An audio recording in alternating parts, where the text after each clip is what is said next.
Rumor has it that Sega has what's the term?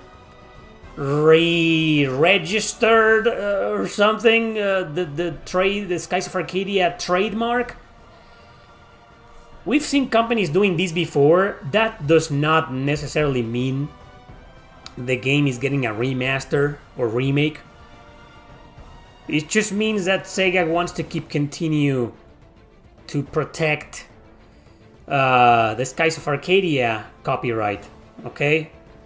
It doesn't mean anything, but whenever that happens, people tend to think that the company is planning some kind of remaster or remake or port or something, right?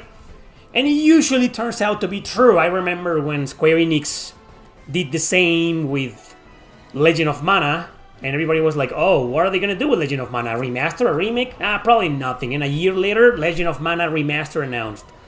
I'll never forget that. Same with the Persona games, Persona 3 and 4. Atlus kind of did something with the trademark of the games, and then voila, remaster. So, but it doesn't always happen. I don't want to give you guys any hope. It's just there are rumors that we might get a Skies of Arcadia remaster. I don't really care about that because it's Sega, so they're probably gonna alter and censor their own stupid game, you know? So I'm happy that I beat the Legends version on the GameCube last night. You can expect a review of it coming soon. Is it going to have its own video review? I haven't decided. Is it gonna be in a top 5 or top 10 or something? You'll see. I need to talk about that fucking game. Do you think a lock stat is needed in JRPG games, or is it pointless? I think it's very important for games like, say, Shin Megami Tensei. I am playing Shin Megami Tensei 4. Since I beat Skies of Arcadia Legends, I went back to Shin Megami Tensei 4. You see, I'm a man of my word. I'm fulfilling my promises. Games that I abandoned many years ago and that I promised I will go back to. This is my New Year's resolution. Okay? I said this before, but I'm gonna try to play more games, more RPGs that I abandoned a million years ago. I'm gonna play them again, give them a second chance. So I gave Skies of Arcadia a second chance and I beat it last night. I'm giving Shin Megami Tensei 4 original game. We'll see how that goes, you know. So the lock stat, I think it's important in a lot of games. I mean, usually it's kind of pointless because the lock stat is pretty... I mean... It's basically based on RNG. Okay, and we know a lot of JRPGs have crappy RNG or annoying RNG. Speaking of Skies of Arcadia. But, there's a lot of JRPGs that are like super hard, like the Shin Megami Tensei series, and I think if you have an extra possibility of dodging an attack or starting on the first turn, something like that, you know, I think the lock stat is important. The lock stat also carries over stuff like finding items. In some JRPGs about finding items or getting more money or getting stuff like that, so it's useful. I wouldn't say it's pointless. It may feel or be kind of pointless in some JRPGs, but in most of them it's important. Now, how important though? Is it one of the most important stats? In most JRPGs it isn't, you know, but in games like SMT, I think it is like one of the most important stats. So yeah, I wouldn't say it's pointless or irrelevant. It's an important stat, you know. It's important, especially when it's tied to agility. You know, like what I was saying, like evasion rate, dodge rate, you know. If increasing the lock stat will increase your dodge rate, then yeah, hell yeah, it's important, dude. Good question. What's the big difference between the Dreamcast and GameCube version of Skies of Arcadia? The big difference is, it's a huge fucking difference. Okay, the Skies of Arcadia, the GameCube version has less encounter rate. You get less random encounters, thankfully, and it lets you navigate in peace most of the time. You still do get a lot of them, you know, but the Dreamcast version, I played it and man... it's painful. Play the GameCube version instead. Also, that version has slightly improved graphics. The difference is not that noticeable, you know, but it's noticeable if you know about graphics, if you know your way around graphics, and you can tell frame rate and resolution and colors and shit like I do, you can notice. Oh, and there was a side quest in the Dreamcast version that was removed for the GameCube version because it was like a pain in the ass to do. So they got rid of that. So they trimmed that thing, that quest. So that might be a problem for some of you, but I still think the GameCube version is like far better than the Dreamcast version. That's just my opinion. Which aspect of JRPGs do you think is more in need of an upgrade / revolution? Storytelling or combat? Definitely storytelling. First of all, it needs to get rid of agendas. And secondly, it needs to become something more,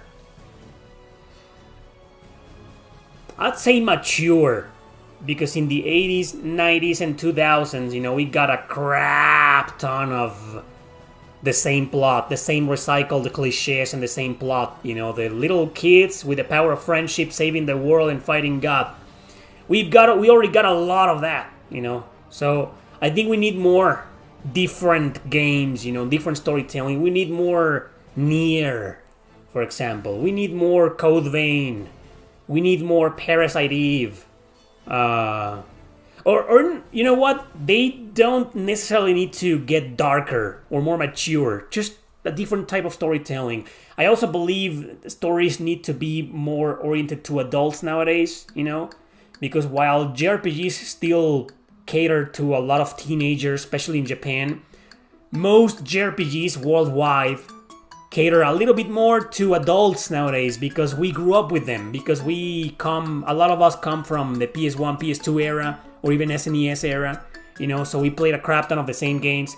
So playing nowadays a PS5 JRPG with 17-year-old kids saving the world with power of friendship and fighting God and whatnot, you know, we're tired of that. I'm personally tired of that. It's like, I'm fucking sick of that, you know? So if we could get something more mature-oriented, not necessarily dark, you know, it can be just a working environment for characters instead of a high school environment, or like the kids belonging to a mercenary group and going into an adventure. You know, we've seen that a million times already. So I think storytelling needs some kind of revolution, but it's gonna be hard to do that revolution because everything is infested with politics and social division nowadays that it's gonna be hard to revolutionize storytelling without making a point for either side, in favor of either side, you know. So either way, you know, even that, I'm not gonna support that, you know, but even that would mean a revolution. Even that would mean a change, you know, to focus into something else rather than the same old fucking cliches we've seen for 3 decades or more, you know. Definitely storytelling in JRPGs needs some kind of revolution, some kind of just going to a different direction now. Start focusing your stories in something that we haven't seen before. Whether it's dark or not, or edgy or not, it can be like super cheesy, as long as it's with like adult characters, or if it's gonna be younger characters, just make it about something else that maybe nobody else has done or barely anyone has done. It's just the problem is that developers nowadays seem to play it safe. I think developers still experiment a lot, especially the AA ones, with battle mechanics or gameplay mechanics. They still experiment, and even some of the big names, you know, like Xenoblade, for example, they still experiment a little bit with the gameplay mechanics and battle mechanics. So I think in that area it's fine, you know. But I think the creativity needs to evolve when it comes to storytelling, because we've seen the same story a lot, again and again. Actually, that's why I said AA, you know, because in some AAA games, very few, but most AAA developers and indie developers, they just want to create, they just play it safe. They do the same we've seen before a million times. Hey guys, here's my Kickstarter. I want to make an RPG influenced by Earthbound. Or here's my game influenced by Chrono Trigger. Please support the Kickstarter, you know. No! Create something fucking original, man. Stop ripping Fire Emblem off. Or Chrono Trigger. Or Souls. Stop that. I'm not saying their games are bad, you know. Some turn out to be fucking great, but it's again. Enough! I know most of you couldn't care less, but I know there are people out there who care. So to those people, you probably already know, but I said before that I was gonna stream on YouTube, play games live on YouTube like very often for the month of January. Well, January is over. Things will go back to normal starting next week. And I'm only gonna be doing once a week for games. Q&A streams like today is gonna continue every Sunday. That's not going anywhere. So before, during the month of January, I was streaming like 3 or 4 times a week on YouTube. That's over. It's gonna go back to normal. I'm only going to stream once a week, okay? My Twitch schedule will continue. I stream on Twitch, link to my Twitch channel in the description. I will continue streaming on Twitch every Tuesday and Friday. Okay, just those 2 days. Maybe if I feel like it, there's gonna be a third random day, but Tuesday and Friday around 5 p.m. Central Time, that's when I stream on Twitch. And that's gonna continue the same way from now on.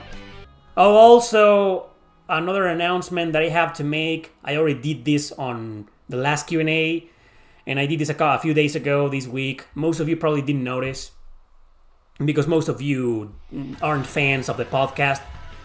But yeah, I do have a podcast here on YouTube. It's called That JRPG Podcast. There's been 11 episodes so far. But starting 11 episode, I made it exclusive for members or for Patreons. Actually, I think it's a bit better to become a Patreon because it's cheaper. I'm charging $1 a month. One miserable dollar per month. And you get access to That JRPG Podcast. It's 1 episode per month, you know, it's $1.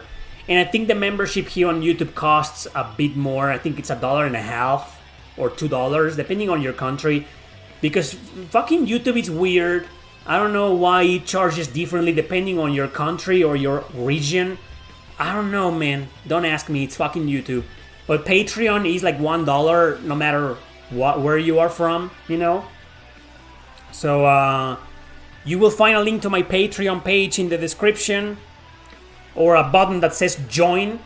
And if you click there, you'll have access to some streams and videos that I've done in the past that are not available to the public. You know, but you will also now have access to That JRPG Podcast.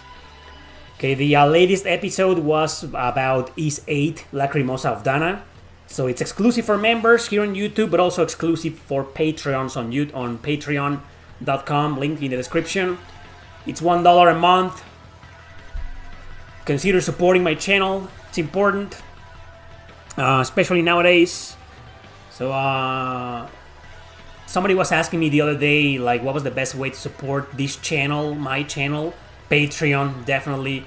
Another option is with the super chats here every Q&A, or becoming a member, you know. But Patreon is still the best one because most of the money goes for me, you know. Or PayPal. I think there's a link to my PayPal account in the description of this stream. But yeah, going back to the podcast, if you want to listen to the podcast, it's $1 a month on Patreon, or $1 and something, maybe $2, here on YouTube. And you will get access to that JRPG podcast and a lot of other stuff, right? That's all I wanted to say. Thanks for listening. Back to your goddamn questions now. Do you think the Suikoden PS1 disc will get cheaper once the Suikoden remake comes out? Oh, okay, the games, the original versions, do I think they're gonna get cheaper? Here's the thing. If the Suikoden remasters end up being awesome, with no fucking alterations to the dialogue or no woke bullshit, then yes. Because then people will prefer those versions over the originals.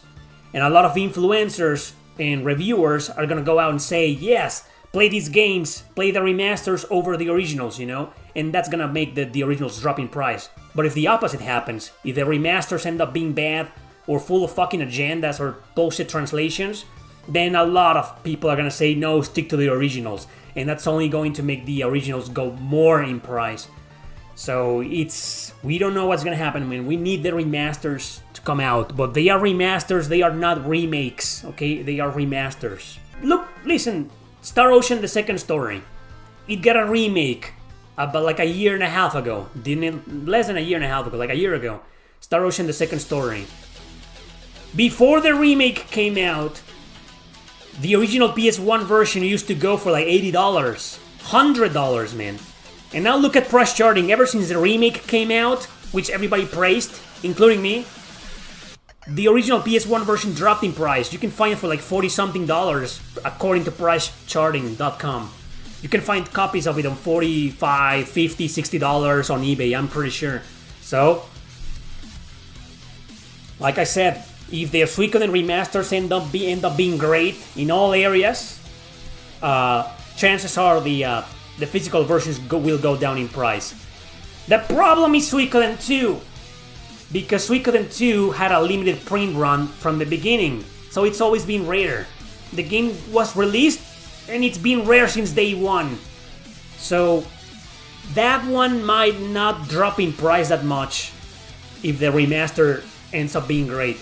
But the first one, I think it will drop in price if the remaster ends up being great.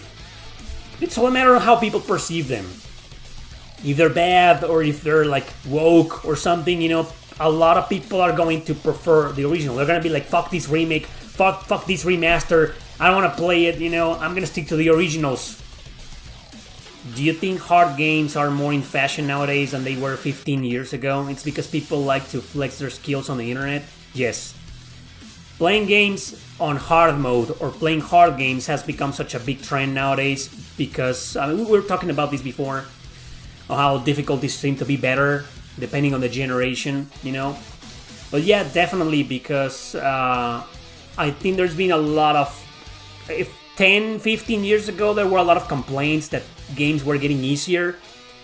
And a lot of the people who grew up with Atari, NES, SNES, Genesis, you know, we grew up with that. But I wasn't one of those people. But a lot of people started saying, oh, games are too easy, NES was hard, that was the shit.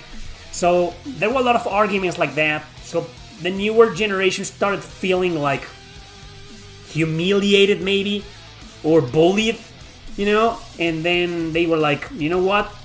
Let's ask developers to release games, release harder games, or to release hard modes. You know what I mean? So I think that's exactly what happened, and that's why developers started creating more and more difficult games, or making their games harder.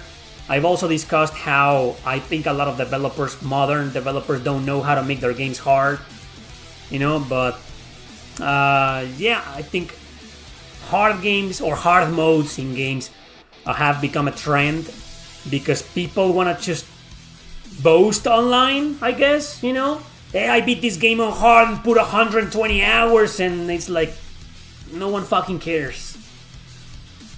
Get a life, dude. And maybe these people have nothing to boast about. They're like, oh, my life is shit. So the only thing that I have achieved in my whole miserable life is that I beat East 9 on Nightmare mode, or Trails in Nightmare. Great. So most people don't give a shit, you know, but there are people like that, you know. Hard games are a meme now. Why? Why is it a meme?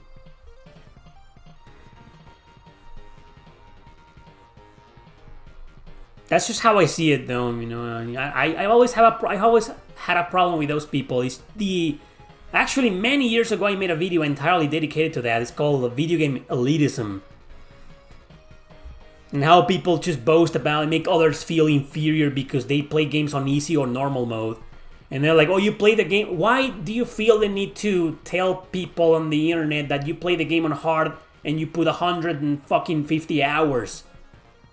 Don't you think actually that's a bit pathetic? Shouldn't you challenge yourself more in real life? And why would you put so many fucking hours to a game? Dude, really? And then these are the very same people saying that they have a lot of backlog. They, oh my god, have so many games to play. These are the people who usually get excited for the next new game, and they have like a million games unfinished in their backlog, you know? Why? Because instead of using those 100 hours, those 100 hours into 3 RPGs, they put them all in one, so they don't have time for the others that they bought, so it's fucking stupid, man.